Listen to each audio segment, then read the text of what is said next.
Buongiorno a Leandro Maggi, in collegamento con noi il dottor Paolo Bellini.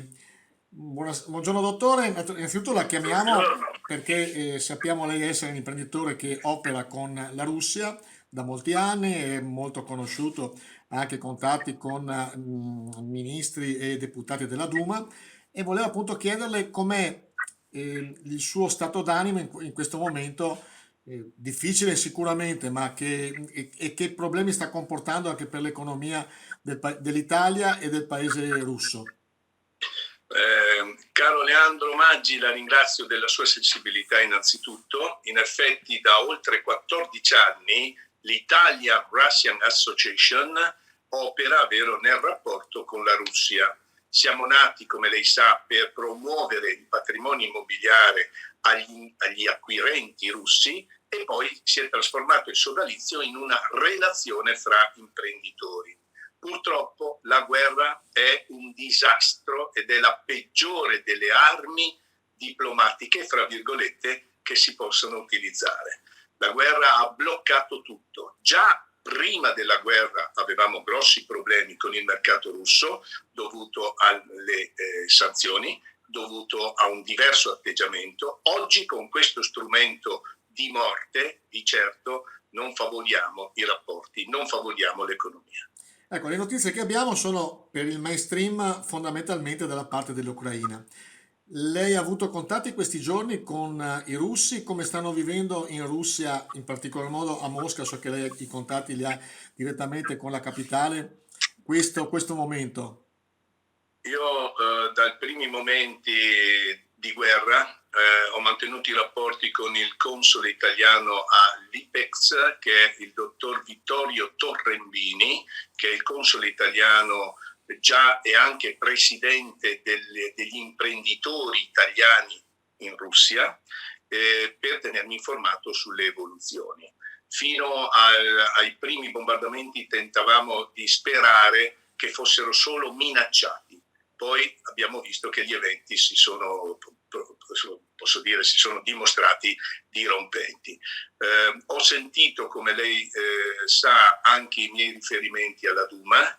Ho parlato con il deputato presente, no, che rappresenta il Tatarstan alla Duma, attraverso il nostro punto di riferimento con i quali io ho sempre organizzato missioni Italia-Russia, e sono tutti perplessi, sono tutti in una lettura molto dubbiosa, e cioè da un lato ritengono che Putin avesse probabilmente delle ragioni dettate dalla difesa del popolo russo, dall'altro si rendono conto che lo strumento della guerra crea povertà, crea problemi, crea morte, e questo non è accettabile. Tutti condividiamo, sia il console italiano, sia il deputato della Duma, sia il nostro riferimento, vero, nella città di Mosca, che la diplomazia deve prendere il sopravvento, non vi è discussione. O creiamo un cuscinetto nei confini, o creiamo un qualcosa che solo la politica e la diplomazia possono creare, altrimenti le bombe non porteranno né ragione a nessuno, ma solo distruzione. Ecco, l'embargo ha già qualche notizia di quali danni sta provocando nella popolazione russa? Abbiamo saputo di file ai bancomat per prelevare, un rublo che è crollato in pochissimo tempo quasi del 60%. Io so solo dirle dal punto di vista immobiliare, c'è il blocco di qualsiasi investimento all'estero, blocco di qualsiasi spostamento di denaro, e quindi per quanto ci riguarda blocco del nostro core business, perché il nostro core business è vendere immobili, vero, agli investitori russi. Oggi se il denaro non può circolare non ci potrà essere business, e quindi al di là delle notizie televisive, insomma, che possiamo avere sugli aspetti, chiamiamoli proprio del consumatore, per quanto riguarda gli aspetti degli investitori, siamo stoppati, siamo fermi, siamo morti. Un suo stato d'animo, lei è fiducioso di una soluzione veloce e in seconda battuta i suoi interlocutori in Russia hanno fiducia che la cosa si possa risolvere in breve tempo o no? Quando ho chiesto al console Torrembini il suo pensiero, lui mi ha detto: Paolo, sono molto perplesso, devo capire quali sono le intenzioni.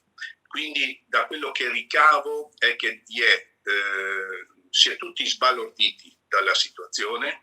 Si possono anche comprendere alcune situazioni, non è da ieri il problema ucraino, è un problema che era molto caldo, molto latente, noi lo sentivamo forte.